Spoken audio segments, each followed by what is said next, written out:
In una Viterbo avvolta nelle ombre del XIII secolo, una luce brillava tra le tenebre di guerre, eresie e dissenso.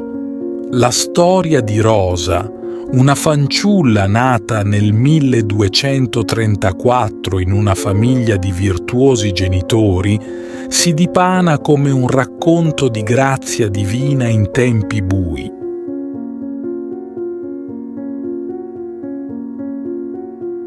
Fin da piccola Rosa mostrava segni di una grazia insolita.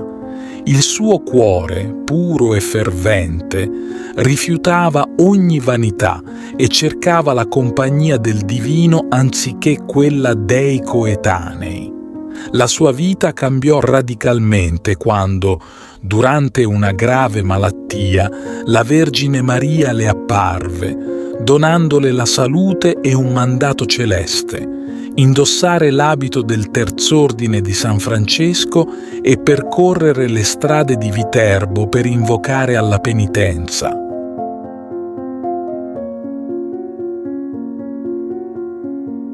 Con coraggio Rosa obbedì.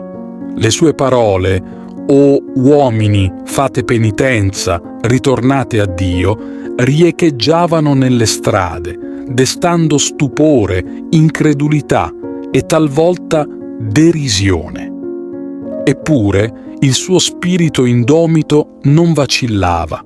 Discuteva con gli eretici, confutandoli con la verità divina che fluiva dalle sue labbra.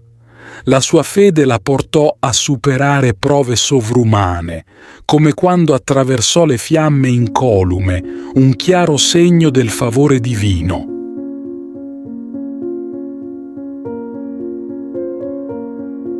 Nonostante i successi, l'opposizione la costrinse a rifugiarsi sul Monte Soriano con la sua famiglia, ma il suo spirito inarrestabile la guidò nuovamente a Viterbo, dove continuò la sua missione di riconciliazione e fede.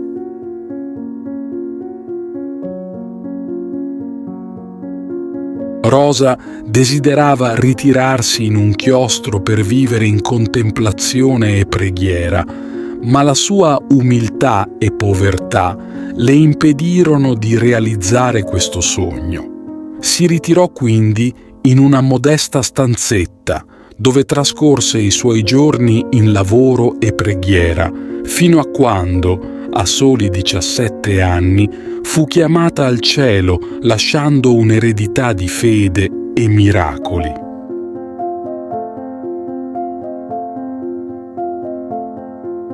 Il suo corpo, trovato incorrotto 3 anni dopo la sua morte, fu trasferito nel monastero di Santa Maria della Rosa, diventando un luogo di venerazione e testimonianza della sua santità, nonostante la mancanza di una canonizzazione ufficiale. La devozione verso Rosa non ha mai cessato di crescere e Viterbo la considera ancora oggi sotto la sua protezione celeste.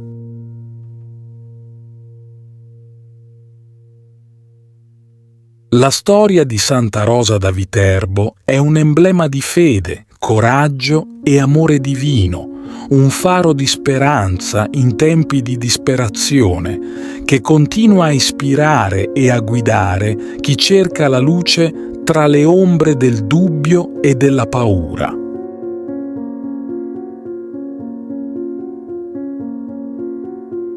Ti invito calorosamente a iscriverti al nostro canale per darci supporto e permetterci di continuare a creare nuovi video che condividono storie ed esperienze ispiratrici. La tua iscrizione è un prezioso sostegno che ci motiva a condividere più contenuti di valore e a diffondere messaggi di speranza, fede e crescita personale. Grazie di cuore.